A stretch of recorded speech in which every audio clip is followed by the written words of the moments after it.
Thanksgiving.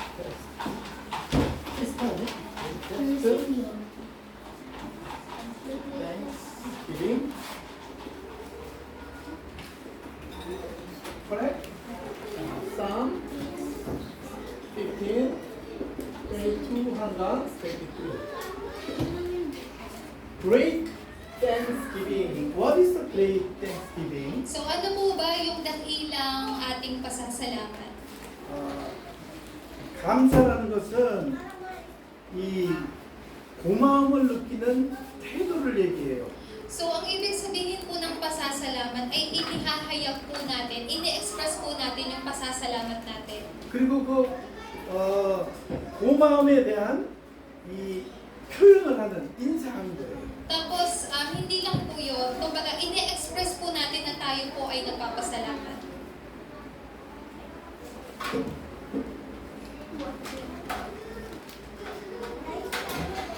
그래서 여러분 무엇에 감사하고 계세요? Kaya po, para po sa inyo, ano po yung ipinagpapasalamat ninyo? 지금 저 같은 경우에는 첫째는 구원받은 거죠. So of course po, para kay Pastor, ang pinagpapasalamat po niya, like he received salvation. 많은 사람들이 구원을 받지만 정확한 복음을 모르는 사람들이 너무 많아요. So, kahit marami pong mga tao na naka-receive na po ng salvation, but among them po, may mga tao na hindi alam kung ano yung accurate gospel na tinanggap po nila. 그래서 저는 그 복음을 알게 해주신 하나님께 감사해요. Kaya, para po sa akin, nagpapasalamat ako na ipinaalam sa akin ng Diyos yung tumpak na gospel na to. 그리고 15년 전에 이 필리핀에 선교사로 파송을 받았어요. And 15 years ago, naka-receive ako, kinumission ako bilang isang missionary dito sa Pilipinas. 가장 큰 은혜 중에 은혜요, 감사 중에 감사해요. So, yun ang pinagpapasalamat ko sa lahat. 그래서 제가 선교사로 와서 마닐라에 교회가 세워지고 이 안게레스 앱사 지역에 교회를 세우셨어요, 하나님. So, nung sinanda ko bilang isang missionary, sa pamagitan ko, nakapagtayo ng simbahan sa Manila, tapos dito rin sa Angeles, nakapagtayo rin ng simbahan. 그래서 저는 여러분들 만난 게 감사의 제목 중에 감사의 제목이에요. Kaya po, ang sobrang pinagpapasalamat ko, yun po ang mga contents or topics na pinagpapasalamat ko po sa Diyos. 그런데 제가 아주 어렸을 때 말씀드렸잖아요. 초등학교 6학년 때 술 먹고, 3학년 때 술 먹고, 6학년 때부터 담배 피는 아주 막걸리셨어요. So, di po ba next nakwento na po sa inyo ni Pastor, before he received this salvation, sobrang hindi po maganda yung kanyang nakaraan to the point na grade 3 pa lang po siya, natuto na po siyang mag-inom, grade 6 pa lang po, natuto na siyang manigarilyo. 또 우리 집은 아주 저주와 재앙 속에서 우상 숭배하다가 완전히 무너진 그런 집안이었어요. Tapos yung pamilya po nila, yung member ng pamilya po nila, laging nakakaranas po ng curses and disaster po. So sobrang magulo sa family po nila. 근데 그 이유를 나중에 알고 보니까 하나님을 만나지 못하고 하나님을 떠나서 죄 가운데 사단을 묶여서 고통당하고 있었던 거예요. Pero after po nun, na-realize po or nalaman po ni Pastor yung dahilan po or yung reason po bakit walang mapagpilian yung pamilya po nila kundi makaranas ng mga ganong mga problema yung mga curses. 우리가 먹고 마시고 이렇게 아이들 많이 낳고 그런 행복한 삶을 누리기 때문에 감사한 것도 있어요. So of course po, nagpapasalamat rin po tayo. Like for example, kapag nakakakain tayo ng masarap na pagkain, kapag masaya yung mga anak po natin. So those things ay mga pwede rin natin ipagpasalamat sa Diyos. 또 어떤 사람은 돈이 많고 어떤 사람은 또 공부를 잘해서 성공해서 감사하는 사람도 있어요. So meron din naman pong mga tao na because they are successful po or marami silang pera, they are very thankful for that. 그런데 우리는 그렇게 그보다도 더 감사한 게 뭐냐면 구원받았다는 사실이에요. Pero actually po, more than anything else po or sa mga bagay po na yun, ang kailangan po natin dapat ipagpasalamat ay ang ating kaligtasan. 근데 오늘 50장 22절에 보면 10편 50편 22절에 보면 하나님을 잊어버린 너희요 이렇게 얘기해요. Pero sinabi po ngayon sa binasa natin sa Psalms 50 verse 22, kaya ngayon ninyo ito, kayong sa akin hindi pumapansin. Mga taong nakalimot sa akin. 너희요는 누구냐면 이스라엘 백성들을 향한 거예요. So, sino po yung tinatawag po na kayo? Sila po yung mga Israelita. 그런데 이게 무슨 얘기냐면 하나님을 잊어버렸다는 거예요. So, ibig sabihin po nun nakalimutan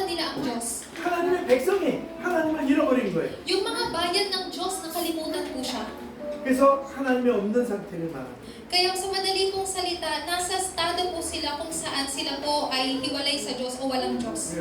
혼돈과 공허와 흑암의 상태를 얘기하는 거예요. So they are in the state where nasa ano po sila, chaos, emptiness, and darkness. 하나님이 없으니까 어떻게 해요? 나 중심으로 살아야 돼요. So dahil wala po ang Diyos sa kanila, yung they live their lives po na sentro sa kanilang sarili. 그리고 돈 중심, 그리고 성공해야 되니까 성공 중심으로 살 수밖에 없는 거예요. So namumuhay po sila na sentro lang sa pera, namumuhay po sila na sentro lang sa success kasi kailangan nilang magtagumpay. 그게 목표가 되니까 내 생각, 내 기준, 내 수준, 내 능력으로 사니까 얼마나 힘들겠어요. So gaano po yun napakahirap kasi they are living their lives po na depende lang sa kanilang level, sa kanilang standard. 그래서 이게 실패의 진짜 원인이 되는 거예요. So actually ito po yung dahilan or cause ng kanila pong kabiguan. 근데 하나님께서 23절에 얘기해요. 22절의 마지막에 너희들이 난 잊어버렸다. 그럼 어떻게 해요? 다시 한번 찾아봅시다. 한번 다시 읽어주세요. Verse 22. So sinabi po dito, kaya ngayon dinggin ito, kayong sa akin di pumapansin. Kapag ako'y dininig, kayo'y aking wawasakin. Walang sino mang sa inyo'y makaliligtas sa akin. 어떻게 하시겠대요? 하나님이 Ano daw po ang gagawin daw po ng Diyos sa atin? 찢어버린대요. Sinabi po niya, nawawasakin niya daw po tayo. 그러면 건질자. At walang sino man daw po ang makakaligtas sa inyo. 근데 하나님은 우리를 너무 사랑하셔요. Pero ang Diyos, sobrang mahal niya po tayo. 그래서 다시 우리를 구원하시고 다시 용서해 주셔요. Kaya po, muli po tayong iniligtas po ng Diyos, muli niya po tayong binigyan ng kanyang habag. 그래서 우리는 최고의 축복이 우리가 받은 최고의 축복이 무엇인가를 생각하고 살아가야 돼요. That's why we have to live yung buhay po natin na iisipin, ano ba yung greatest blessing na na-receive ko? 최고의 축복은 뭡니까? 애굽에 400년 동안 노예살이를 하던 이스라엘 백성이 출애굽한 사건이 있었어요. So yung greatest blessing po, like katulad po nung ang mga Israelita po ay naging alipin ng Egypto po sa loob ng 400 years po. So sila po ay nakalabas po doon through Exodus. 400년 동안 노예살이.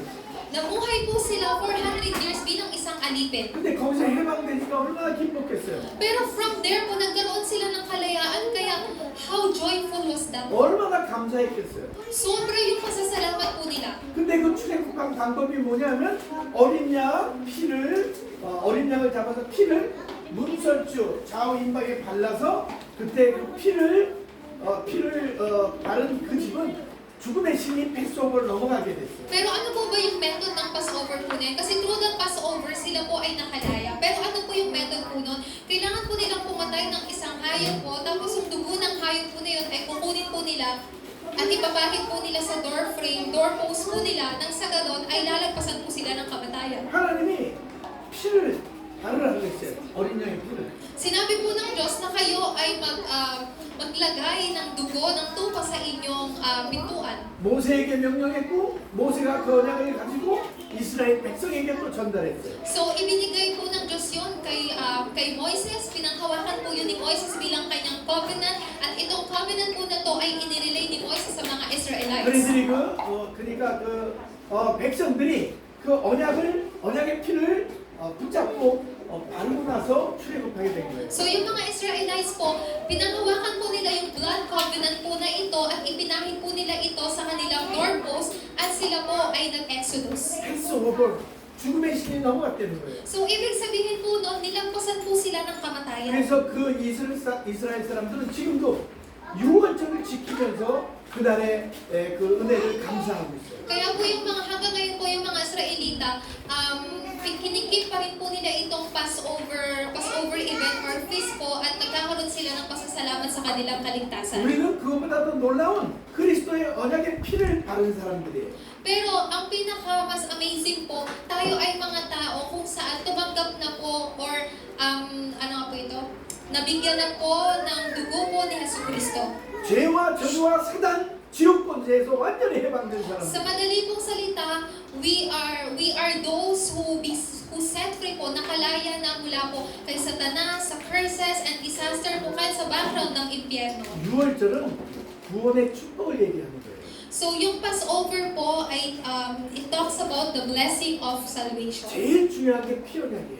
Pinaka-importante po is blood covenant. 그때는 짐승을 잡아서 하나님 앞에 용서를 구했지만 제사를 드리고 지금 후에 예수님이 오신 다음에 예수님이 하나님의 어린 양이 돼서 죽으시고 영원히 단 한 번에 우리의 모든 문제를 끝내셨어요. So that time po, yung mga Israelita po, kailangan po nilang pumatay po ng hayop, ialay po sa pari, tapos yung pari po yung pupunta sa harapan po ng Diyos at magsasabi na patawarin yung kasalanan po natin. Pero si Jesucristo po, siya po yung tunay na tupa po ng Diyos, namatay po siya sa krus at isang beses lang po siya namatay para po sa lahat. 그래서 여러분은 이 놀라운 축복을 누릴 수 있는 하나님 자녀된 신분과 권세를 가지고 있는 사람입니다. Kaya kayo po ay mga anak po ng Diyos na nagtataglay po ng identity and authority po na ito na merong blessing po ng Passover. 멸망의 운명이 다 바뀐 사람들이에요. Kayo po yung mga tao kung saan nabago na po yung inyong destiny or tadhana. 두 번째는 오순절의 축복을 우리가 누리게 됐어요.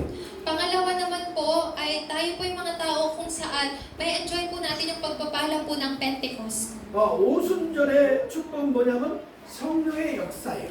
So ano po ba yung pagpapala po ng Pentecost? Ito po ay pagkilos ng banal na Espiritu. 성령의 역사가 우리 이스라엘 백성들이 광야 생활 40년 하는 동안에 하나님이 계속 성령으로 역사하셨어요. 그들과 함께 하시며. So, yung mga Israelita po, habang sila po ay namumuhay sa wilderness, ang Diyos po ay lagi po silang pinoprotektahan sa pamagitan po ng pagkilos ng banal na Espiritu. 홍해를 가르쳤던 것처럼 요단을 다시 가르치고 그 다음에 이 여리고 성을 무너뜨리셨어요.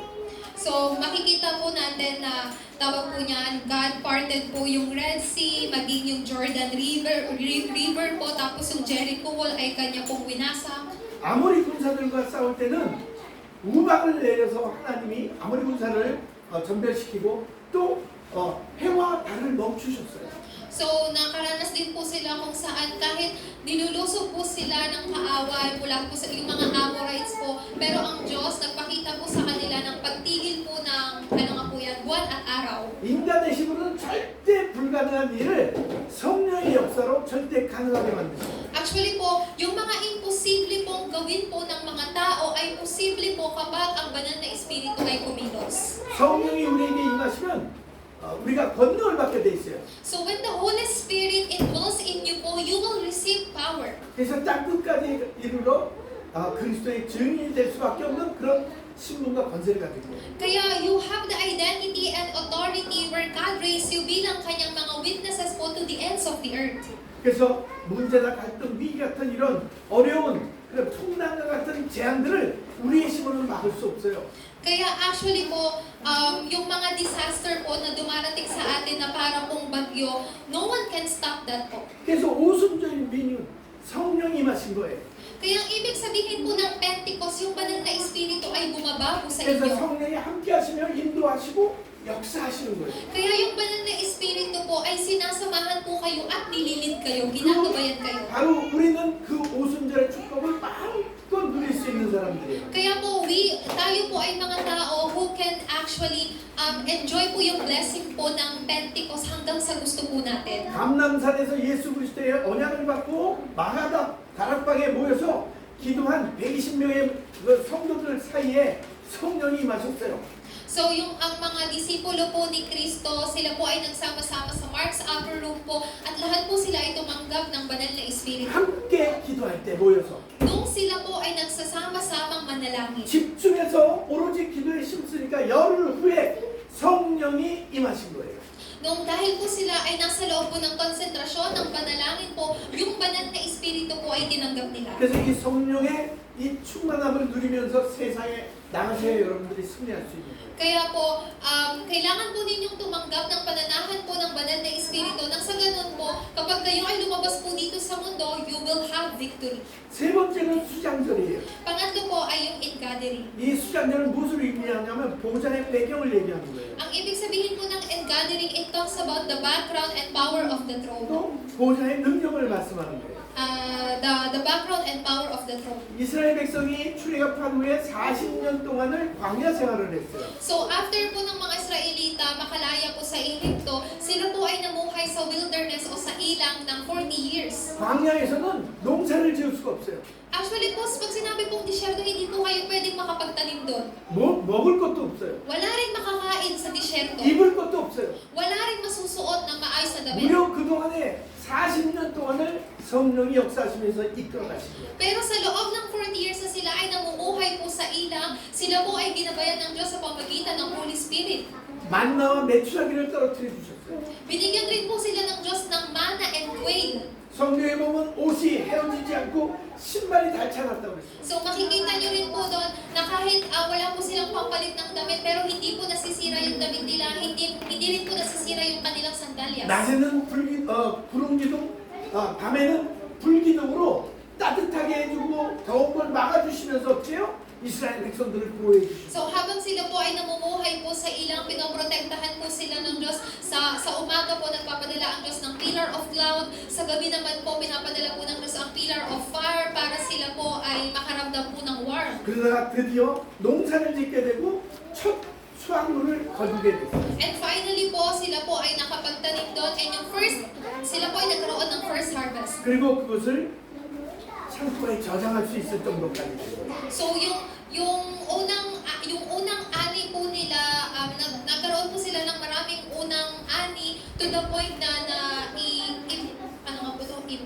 na imbak po nila yon sa kanilang 그러니까 여러분이 storehouse. 성령의 역사 속, 인도와 역사 속에 살아가다가 성령의 열매를 맺게 된다는 그런 의미가 있는 거예요. So sa madali pong salita, ang ibig sabihin po nito, as you live your life po being led by the Holy Spirit or being guided by the Holy Spirit po, you will receive the fruit or bunga ng banal na Espiritu. 이 6월절, 오순절, 수장절의 언약 안에 있는 사람들이 그 사람들 통해서 가나안, 메시아 오실 그 중요한 땅 가나안을 정복하게 된 거예요. Kaya po, yung mga tao who held on to this Passover, Pentecost, and in gathering po, sila po yung mga tao na nakapasok po sa Kanaan kung saan ipapanganak ang Mesiya. 가나안을 정복할 수 있는 비밀은 뭐냐? 복음 때문이에요. So, ano po ba yung secret to conquer the Kanaan po? It's the gospel. 복음에는 하나님의 능력이 들어있어요. Sa loob po ng gospel, meron pong invisible spiritual power ng Diyos. 오순절에 성령의 역사가 들어있는 거예요. Nandoon po yung kapangyarihan ng Pentecost. 그 복음은 영적인 힘이 있는 거예요. So, yung gospel po na to ay yung spiritual power natin. 이 가나안에 있는 7 족속이 이 얘기를 들었어요. 소문을. So, yung mga 7 tribes po ng mga Israelites, narinig po nila yung rumor po na ito. 야, 애굽에서 10가지 우상을 무너뜨리고 10가지 재앙으로 애굽을 무너뜨리셨다 그러더라. So, 소문을 들었어요. narinig po nila yung rumor like, Uy, narinig nyo, nagpadala daw ang Diyos ng 10 sakuna sa Ehipto, nawasak daw yung Jericho wall. So, this kind of rumor po ay dumating sa kanila. 그리고 홍해를 갈랐더라. 갈르고 넘어왔다, 건너왔다 이렇게. Tapos merong chismis din, like rumor na ang Diyos hinati niya daw yung Red Sea. 그리고 홍해를 갈랐다. 이런 내용들을 계속 들은 거예요, 소문으로. So they keep on hearing and receiving this rumor po. 성령의 역사심을 들은 거예요. So madali pong salita, narinig po nila na yung rumor about the working of the Holy 하나님의 Spirit. 능력이 어떠함을 안 거예요. 하나님의 능력이 어떤지를 안 거예요. 하나님의 능력을 알게 된 거예요. So sa madali pong salita, they came to know the power of God. 그래서 그 소문을 들은 사람은 간담이 녹아버렸어요. 가나안 복속. 간과 담. 그러니까 오장육부. 오르간이 녹아버렸어. 오르간이스 맷. 너무 사람이 걱정을 너무 많이 하면 장기가 손상이 돼요. 오르간이 굉장히 데미지를 입어요. So kapag po pala tayong mga tao, when we worry too much po, yung mga organs natin sa katawan ay nadadamage po. 그래서 그 소문만 듣고 어떻게 무서웠고 두려워서 도망을 가는 거예요. So meaning to say po, just hearing that rumor po mula sa ibang tao, they became afraid po. Ganyan. Natakot po sila. So 그래서 lumay sila. 천국의 배경을 가진 여러분들이 가는 곳마다 흑암과 저주 세력이 무너지는 거예요. Kaya po, kayo po na pinapanghawakan po ninyo yung tipan po na ito, kahit saan po kayo pumunta, ang kapangyarihan ng kadiliman po ay mawawasak. 여러분 그 사실 믿어요? Naniniwala po ba kayo sa katotohanan iyon? 믿을 때 그것을 누릴 수 있는 거예요. Kapag kayo po ay naniwala, ma-enjoy niyo po yun. 그래서 이 놀라운 6월절, 오순절, 수장절에 이 축복을 누리게 되는데 어떻게 감사하지 않을 수 있어요? Kaya po, kapag na-enjoy niyo po yung blessing po ng Pentecost, Passover, and in-gathering po, ang tunay na pasasalamat po ay magsisimula sa buhay ninyo. 그래서 최고의 감사는 예배예요. Kaya po, yung greatest thanksgiving po natin ay ang worship. 그래서 우리 오늘 이렇게 주님만 드리는 게 아니라 우리가 호흡하는 순간, 호흡이 있는 때, 호흡이 마치는 순간까지 예배해야 돼요. So, yung worship po natin hindi lang po every Sunday. Habang kayo po ay humihinga, hanggang sa tumigil po yung paghinga po natin, we still have to worship God. 우리가 예배를 하나님이 받으시는 예배는 뭐냐면 영적 예배예요. So, yung worship po natin na dapat tanggapin po ng Diyos ay spiritual worship. 요한복음 4장 23절 24절에는 신령과 진정으로 하나님께 예배하는 자가 참 예배자라고 말씀하셨어요. Sabi sa John 4 verse 23 hanggang 24 po, ang tunay na nagsasamba po ay nagsasamba sa spirito at katotohanan. 또 로마서 12장 1절에 보면 너희의 몸을 거룩한 산 제사로 하나님께 드리래. Sabi rin naman po sa Romans 12 verse 1 po, ang inyo pong mga katawan ay i-offer nyo po sa Panginoon bilang holy sacrifice po. 이것처럼 우리 몸을 하나님 앞에 드리려는 뜻이 아니고 우리의 삶 전체를 하나님께 드리래. So hindi po ibig sabihin na yung mismong katawan po natin ay ibibigay po natin sa Panginoon. Sa madali pong salita, yung buong buhay po dapat natin ay i-offer po natin sa Panginoon. 거룩한 산 제사라는 것은 나의 생애 전체를 하나님께 항상 예배 속에 드리는 거예요. 나의 삶. So, ibig sabihin po nun, yung sa loob po ng buhay ko, merong pagsamba. 두 번째는 믿음의 예배를 드려야 돼요. Pangalawa po, kailangan yung mag-worship ng may pananampalataya. 믿음의 결국 구원이라고 했어요. So, ang resulta po ng pananampalataya ay kaligtasan. 믿을 때 구원받아요. Kapag kayo po ay nanampalataya, kayo ay tatanggap ng kaligtasan. 그런데 중요한 것은 무엇을 믿을 때 구원받아요? Pero ang importante po doon, sa anong pananampalataya dapat kayo magkaroon para kayo ay tumanggap ng salvation. 우리는 예수가 그리스도라는 그 사실을 믿을 때 구원받았어요. Actually, when we believe that Jesus is the Christ, we can receive salvation. 그래서 올바른 예물을 가지고 하나님 앞에 예배드리는 것이 너무 중요해요. Kaya po yung ang righteous offering po natin sa Diyos ay napaka-importante. 여러분이 가지고 있는 예수가 그리스도라는 그 믿음을 가지고 하나님 앞에 예배를 드리면 그것을 하나님이 기쁘시게 받아요. So kasama po ng pananampalataya, kung kasama po ng pananampalataya, kayo po ay mag-offer po sa Diyos, yung offering po na yun ay tatanggapin po ng Panginoon. 창세기 4장 4절에 아벨은 하나님이 아벨의 자신과 아벨을 그리고 아벨이 드리는 그 예물을 받으셨대요. So in Genesis 4 verse 4 po, nakasaad po dyan, tinanggap po ng Diyos si Abel pati ang kanyang offering. 그래서 11서 11장 4절에 보면 하나님이 아벨을 의로운 자라고 칭했고 아벨이 드린 그 예물을 믿음의 예물이라고. Kaya po sa Hebrews 11 verse 4 po, dahil po sa inoffer po ni Abel, God credited it to him bilang isang righteous man po at tinanggap niya po yung offering po ni Abel na merong pananampalataya. 아벨은 양을 치는 사람이었어요. Si Abel po, siya po ay isang 양치기, 셰퍼드. shepherd. 그리고 그 형 카인은 이 농사를 짓는 사람이었어요. Si Abel po, yun po ang trabaho niya, isa po siyang shepherd. So yung kuya niya po na si Cain ay isa pong farmer. 근데 하나님은 뭐라고 말씀하셨냐면 피제사를 드리라고. Pero ang Diyos po, ang gusto niya pong sabihin po sa atin, kailangan mong mag-offer ng lamb. 희생제사를 얘기하는 거예요. So sinasabi po ng Diyos na kailangan mong mag-offer ng blood sacrifice. 근데 그 형 가인은 자기가 추수한 그 곡식으로만 하나님께 예배를 드렸어요. Pero ito pong kuya ni Abel na si Cain, ang inyo-offer niya lang po sa Diyos ay yung kanyang unang ani po ng mga gulay. 근데 아벨은 하나님이 말씀하신 명령하신 대로 피제사 자기가 키우던 양의 첫 새끼를 하나님께 예물로 드린 거예요. Pero katulad po ng sinabi po ng Diyos na mag-offer po ng blood sacrifice, ganun po yung ginawa po ni Abel. 이것이 하나님을 기쁘시게 하는 믿음이에요. So, ito po yung pananampalataya kung saan po nagagalak ang Diyos. 그래서 하나님을 기쁘시게 하는 그 믿음은 에녹이 하나님을 기쁘시게 하는 자라고 불림을 받고 어떻게 해요? 하늘로 그냥 죽지 않고 불러 올려가요. So, dahil po sa pananampalataya po na ito,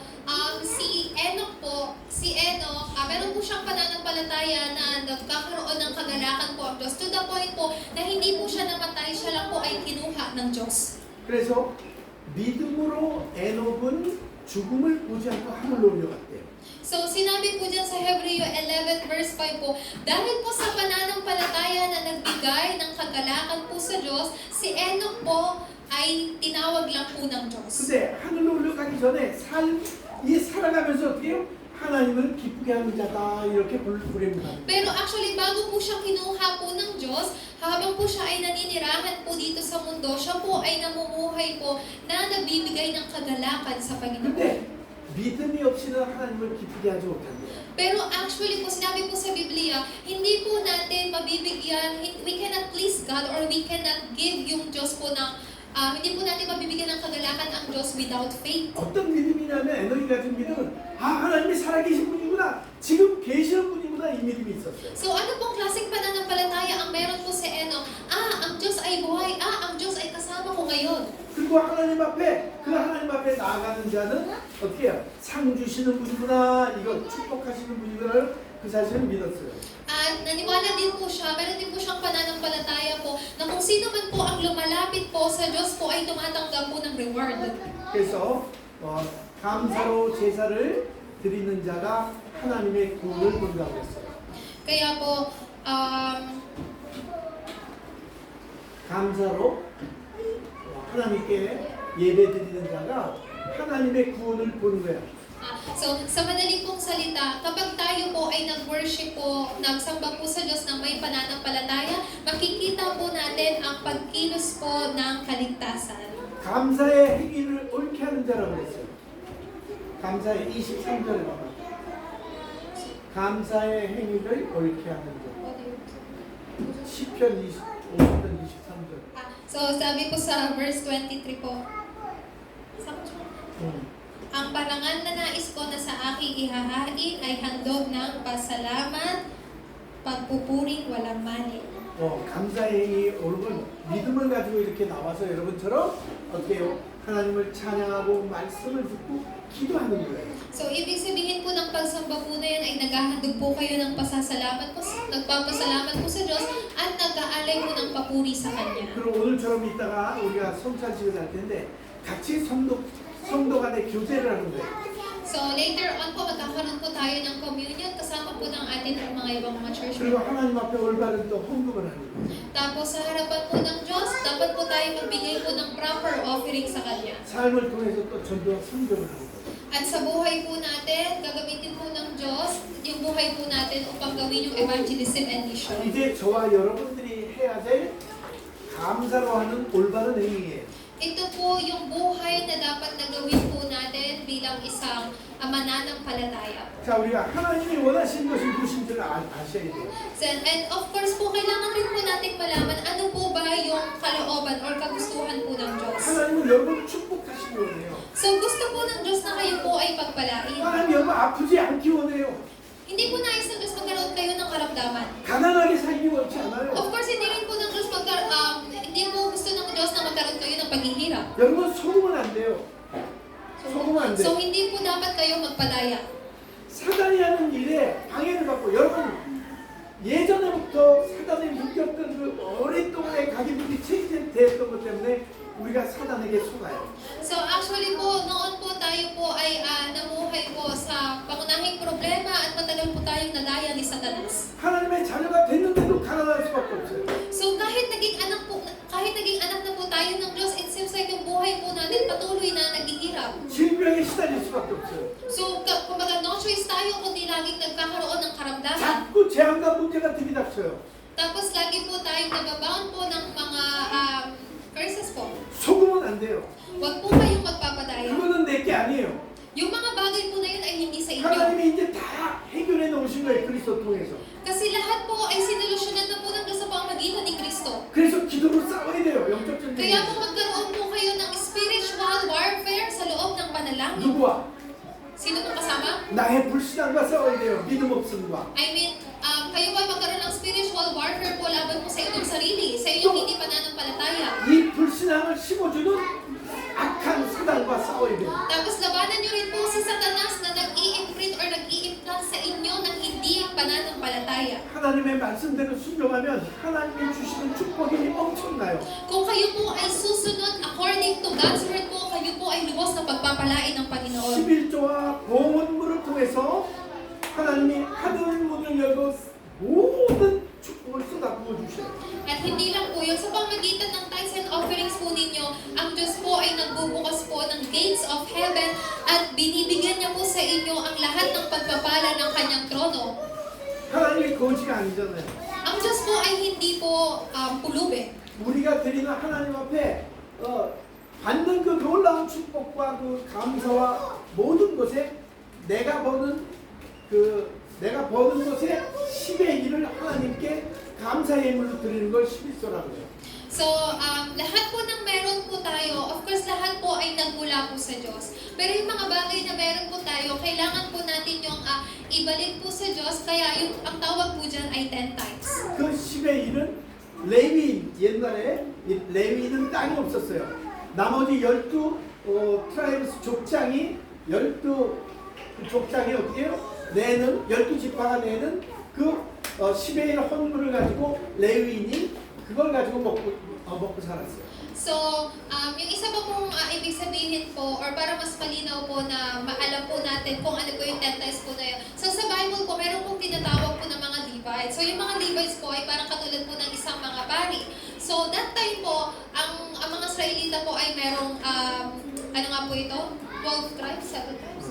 7 tribes. So, meron pong 12 tribes po. So, sila po yung 12 tribes po na yun ay binigyan po ng kanilang sariling lupa. Pero yung mga Levites po ay hindi. Pero yung mga inaani po or mga kinikita ng mga 12 tribes po na yun ay ibinibigay po nila sa Levites. 가나안 땅을 정복한 다음에 12지파에게 다 그 가나안 땅을 다 나눠줬지만 레위 지파에게는 그 땅을 안 줬어요. 그러니까 농사를 짓지 못해요. So, meaning to say po, nung sila po ay nakapasok po sa Kanaan, meron pong binigyan pong lupa sa... 열한 지파에게만 땅이 나고.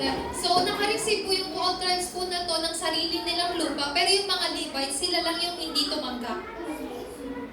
그 11조를 통해서 그게 통로가 돼서 하나님이 약속한 모든 것들이 오게 돼 있는. So, sila po ay pinagpapala po sa pamagitan po ng 10 tithes. Meaning to say po, sa pamagitan po ng ikasampung bahagi po ng atin po kinikita po, sa pamagitan po niyan, ibinubuhos po ng Diyos ang lahat ng pagpapala po sa inyo. 이제 여러분 지금 돈이 없다고 생각하고 매번 헌금하는데 자꾸 주춤주춤하게 되면 어떻게 돼요? 계속 돈이 없어요.